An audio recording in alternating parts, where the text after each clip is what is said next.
Good morning, family of God. I want to wish you all a happy, fresh new week. And I'm glad that we are about to begin our week with the Word of God. Now, the verse for this week comes from the book of Matthew, chapter 5, verse 14. Matthew 5:14, and Jesus says, "You are the light of the world. The city that is set on the hill cannot be hid." You see, this "you are" expression in the Bible is a very special expression that runs throughout the Bible. Only the great I am of the burning bush and the I am of the gospel can point to those who belong to Him as "you are."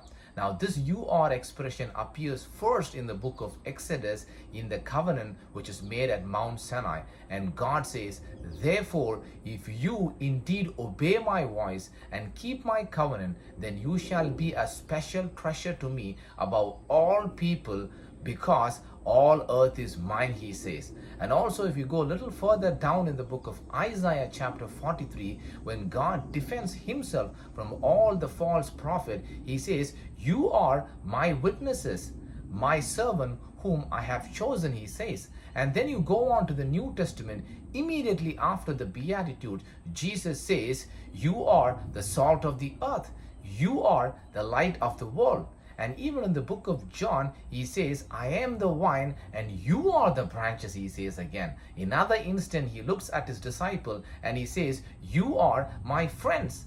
And even Peter uses the same expression to indicate the position and the mission of the church. And he says that you are a special people. You are the chosen generation, a royal priesthood, and a holy nation, he says. And finally, in the book of Revelation, in chapter 14, you will see this expression in a different form, but the meaning remains the same. It says, "Here is the patience of the saint. Here are those who keep the commandments of God and the faith of Jesus." You see, my brothers and sisters, "you are" is an expression that identify you and me. "You are" is an expression that identify and dignify us as a true people of God in spite of our humble and modest appearance. So every time you hear these words, "you are," it reminds us that we are responsible to fulfill the command that God has given to us. So my brothers and sisters, as you begin this week, remember you are special to God.